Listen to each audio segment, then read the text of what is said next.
Hello friends, welcome back to Shiny Finance. Today's episode is all about oil pastels. I'll show you how to blend oil pastels two different ways. So without much ado, okay, let's start. You can see that I have drawn out two circles, and I'm going to first show you how I am laying colors. I am using pretty basic pastel colors here. These are colors that you will find everywhere. This is not even student grade. This is something just kids use, but this will be sufficient for showing you the two different ways pastel can be blended. I have already laid color on one of them. What I'm going to do here is I'm going to do the second one, and I'll show you how I am laying the color. One thing that I always follow is I follow a certain direction while laying the color. Like if I'm doing small circles, then I keep doing small circles. If I'm doing straight lines, then I'll keep doing straight lines. Here you can see that I'm kind of following a curved line pattern to lay my color. So for the entire time, no matter how many layers I put in, no matter what color I choose, I'll try to keep this pattern as much as possible. As you can see in that other circle, I will also leave a small amount of area just white and let the paper show through, and that would be my highlight hotspot area, the super bright white kind of area. And all I'm using right now is a very light blue. Now on one side, just like the other circle that I have done, I am laying a darker shade of blue, and what I'll do is I'll kind of bring it a little bit towards the center, but not very much. So now you have seen how I'm laying the color. Now I'll show you the first technique to blend pastels, which is the one that a lot of people use and most commonly seen. Even kids do this a lot, and there is nothing wrong about it just because kids do that. It works as much as any other method. So you would see that I am taking my white, and I'm starting with the highlight hotspot area, and I'm putting more pressure this time than I have been doing in the last time when I was laying the color.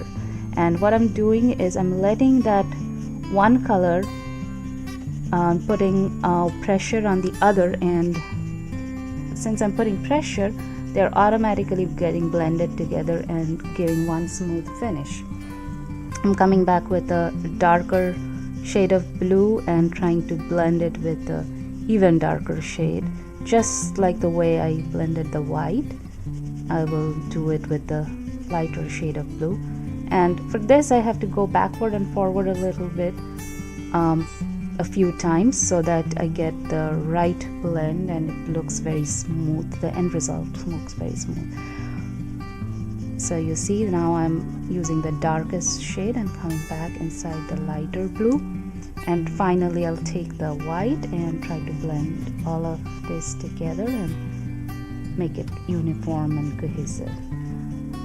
This in this particular tutorial, I'm not creating any work of art. I'm just showing the technique, so obviously it is a little more sketchy than you would generally see in a work of art. Okay, now comes the second method that you can do it. In this container that you see, I have a teeny tiny bit of odorless mineral spirit. I prefer to use the Monalisa brand of odorless mineral spirit, or Gamsol. Monalisa is obviously a little bit cheaper than Gamsol, but I don't see any difference between that and Gamsol, so you can feel free to use whichever one you want to. And you will need a paper towel or a cotton rag. I try to use as much as cotton rag as possible. So what I'll do is I'll dip a tiny paintbrush, and I'll try to squeeze out as much odorless mineral spirit as possible, and then I'll also dip it once or twice on the rag to take out the excess. And what I'll do is I'll start with the light area and slowly blend in towards the darker area. And you see, as the odorless mineral spirit touches the color, it automatically melts the oil, breaks the bond between the oil and the pastel, and helps the colors to blend together. Now you would have to do it in a couple of layers to get a very smooth blending. And when you see that nothing is working anymore, it means that you would need some additional mineral spirits. There you go.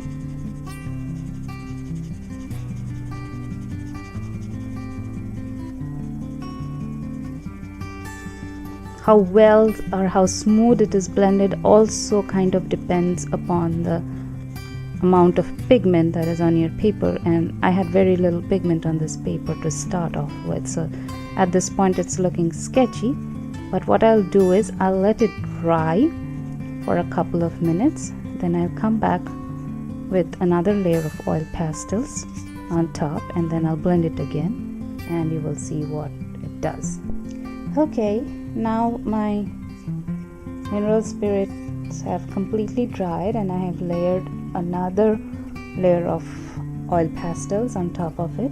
So I'll come back with my brush and just repeat exactly what I did a few minutes ago and keep blending. Notice here that I am blending, I'm moving my brush in little circles to get a very smooth blending. Somehow I like this technique better than just using more pressure with oil pastels.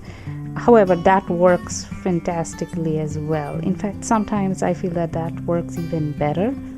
It's just a matter of choice, whichever ones you do. If kids are using oil pastels, then probably it's better for them to use just the pastels and not odorless mineral spirits, just to prevent any kind of accidents, because odorless mineral spirits are toxic to some extent, but it wouldn't hurt you too bad unless you drink it, which obviously you would. So there you see, side by side, two different methods and the results, and to me it looks pretty much the same. So as I said already, it's just a matter of choice which one you want to choose. I hope you find this tutorial useful for your oil pastel projects. Let me know what other tutorials you would like to see, and as usual I'll put a link to all the materials that I've used in the video description, as well as all my social media presence, email, website, and everything. Links to all of them in the video description as well. I post videos every Wednesday and Friday, so please subscribe so that you are on top of everything and you know what's coming up and what's going on. Thank you for watching and subscribing.